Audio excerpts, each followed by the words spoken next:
নবম শ্রেণীর সকল ছাত্রছাত্রীদের প্রোগ্রেস টিউটোরিয়াল ইউটিউব চ্যানেল এবং ফেসবুক পেজে স্বাগত। আজকের ভিডিওতে আলোচনা করব নবম শ্রেণীর ইতিহাসে প্রথম পর্যায়ক্রমিক মূল্যায়ন নম্বর বিভাজন বিষয় নিয়ে। তোমাদের ফার্স্ট ইউনিট টেস্ট 40 নম্বরের দিতে হবে।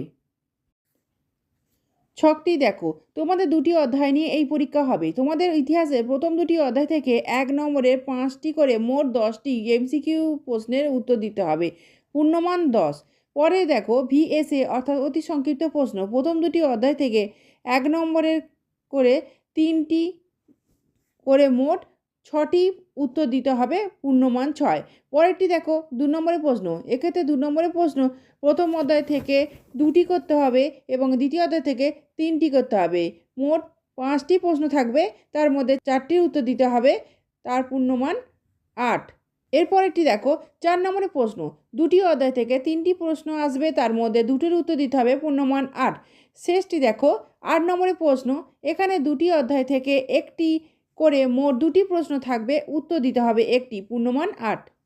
ভিডিওটি ভালো লাগলে লাইক, কমেন্ট ও শেয়ার করো এবং চ্যানেলটি অবশ্যই সাবস্ক্রাইব করো। ধন্যবাদ।